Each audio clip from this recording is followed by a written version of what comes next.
Boa tarde, com alegria chegamos até você com o programa Vida e Missão, um programa da Igreja Metodista no estado do Rio de Janeiro. Fique conosco e seja abençoado. O papo agora é cultura. E no mês da Mulher Negra Latino-Caribenha, o Boa Dica dessa semana vai falar sobre 2 livros super interessantes. Confira! Os livros Mulheres Negras na Primeira Pessoa e Pérolas Negras foram lançados esta semana durante uma assembleia da Associação de Moradores em Venda Velha, na Baixada Fluminense. Os livros trazem uma coletânea de textos que narram a história de lideranças negras atuais. No lançamento do livro esteve presente a subsecretária de Direitos Humanos e Igualdade Racial, Leila Regina Soares, de São João de Meriti. Os livros foram inspirados na luta e na garra de mulheres cristãs negras. E o melhor de tudo é que uma das personalidades tratadas nas 2 publicações é a nossa querida irmã, coordenadora do Ministério Regional de Combate ao Racismo, Maria da Fé Viana. Vale a pena conhecer a história dessas mulheres negras através desses livros? Vale a pena. Como vale? São mulheres que caminham conosco, são mulheres que estão no nosso cotidiano, que estão todos os dias fazendo tudo que nós fazemos e que contam suas vidas de forma simples, mas muito objetiva. Foi um belo espetáculo a mostra de dança do projeto Fé em Movimento, na Igreja Metodista Salvador, em Uaíba. Um estilo clássico e caro se tornou acessível, inclusive para alunas carentes. Elas têm entre 4 e 16 anos. A pastora Cleia Cabral, da Igreja Metodista Getsemane, no Tingui, fundou o projeto há 5 anos em Cavalcante.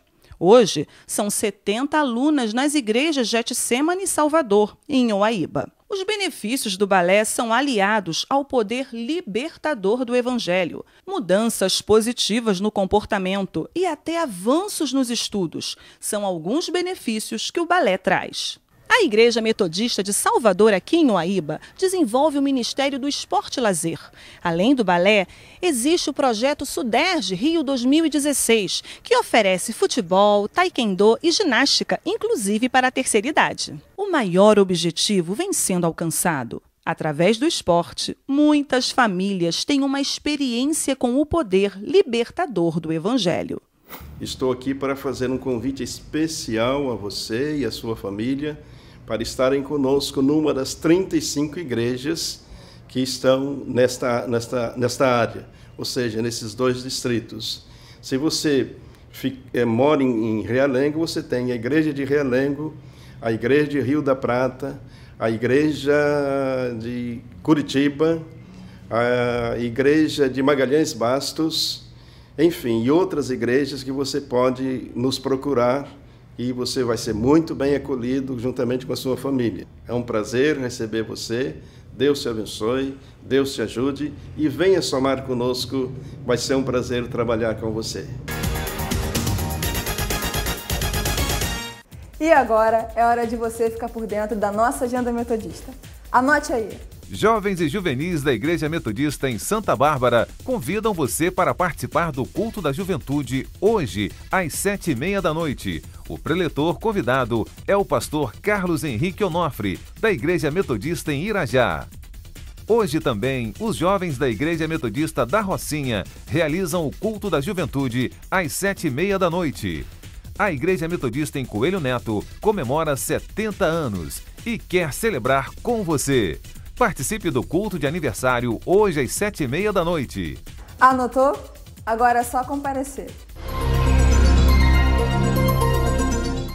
Boa tarde, com alegria que nós queremos agora repartir da Palavra de Deus com você.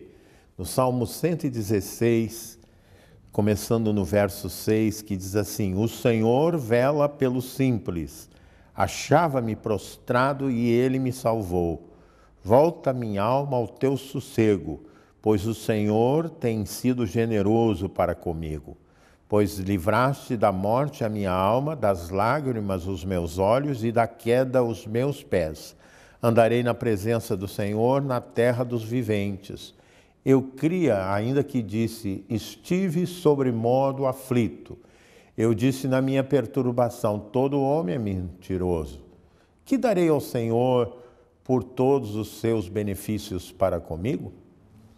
Salmos são sempre muito inspirativos, né?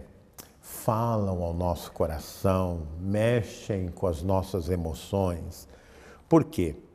Porque, diferentemente de alguns livros, como, por exemplo, os livros de Reis e Crônicas, né, que tentam reproduzir a história, até por isso são chamados os livros históricos, embora história mesmo está romanceada em muitos momentos, porque carrega na imagem de personagens que o autor que narra a história quer fazê-lo. Salmos, ele não tem uma lógica de ordenação, ou seja, do ponto de vista literário, do ponto de vista da alma humana, ele trata das coisas conforme as palavras brotam pelos lábios. São poesia, são hinos, que retrata a vida diária das pessoas, especialmente de Davi. E o salmista, ele está em oração.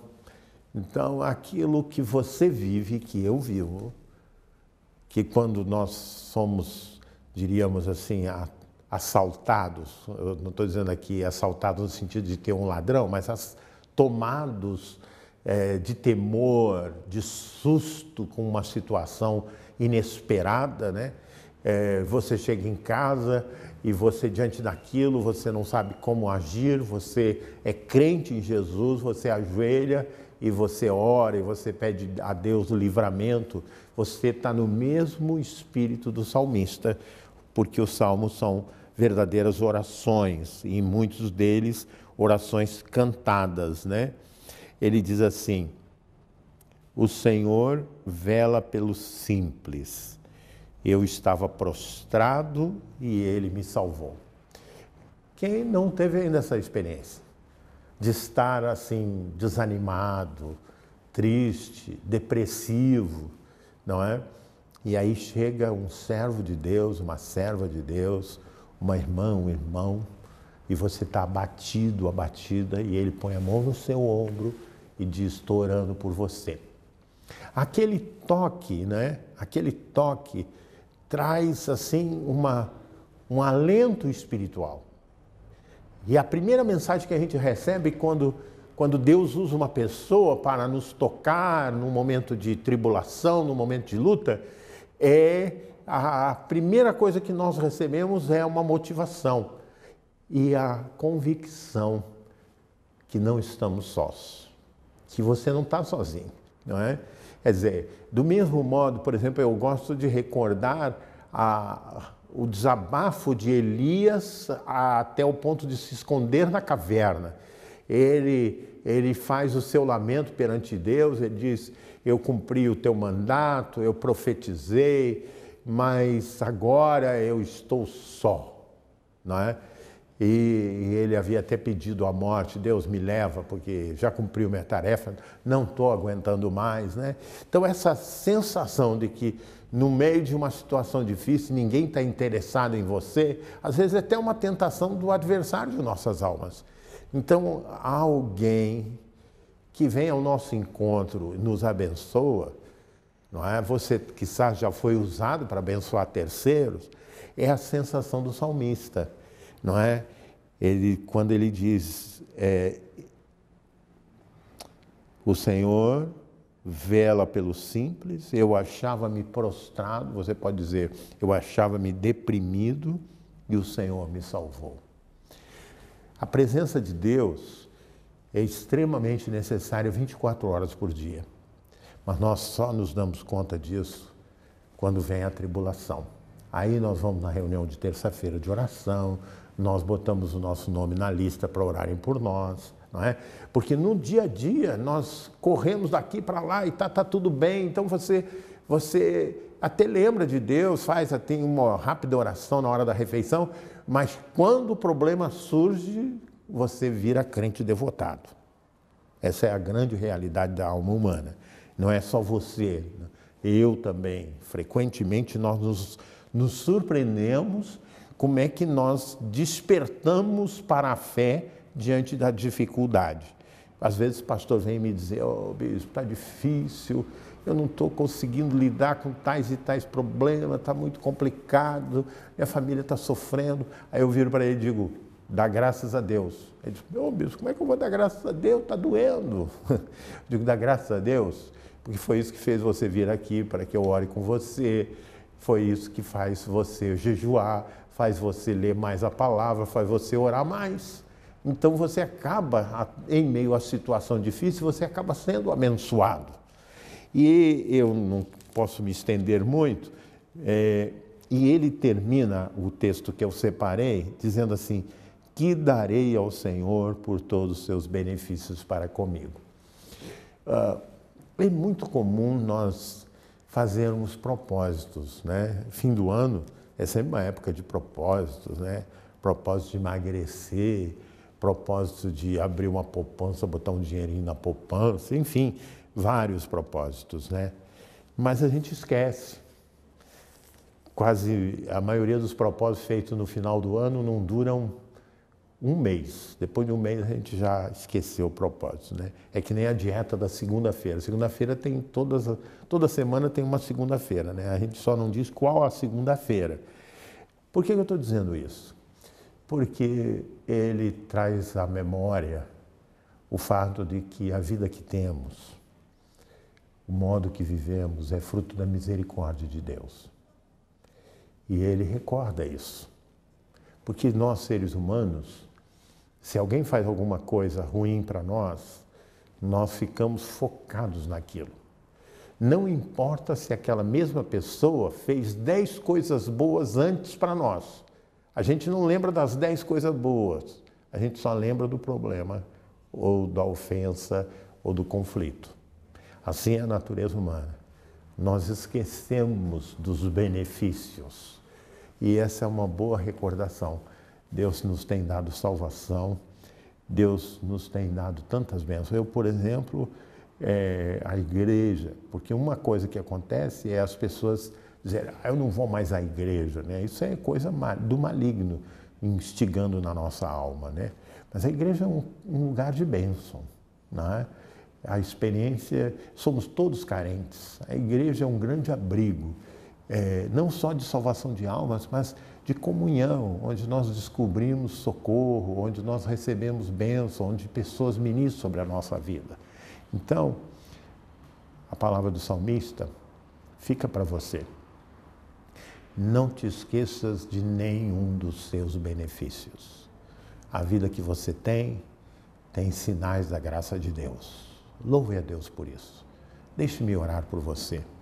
Senhor, nós queremos nessa tarde invocar Tua bênção sobre todos que nos acompanham, nos assistem, Senhor. Queremos que o Senhor ponha no nosso coração um coração grato, um coração que honra as bênçãos que o Senhor nos tem concedido. E que, como seres humanos, nos tornamos verdadeiramente Teus filhos agradecidos. Em nome de Jesus. Amém. Encerramos aqui o nosso programa Vida e Missão, deixando para você o nosso desejo e a nossa oração de que esses momentos tenham sido de bênção para você. E o convidamos a estar conosco no próximo sábado. Que Deus te abençoe.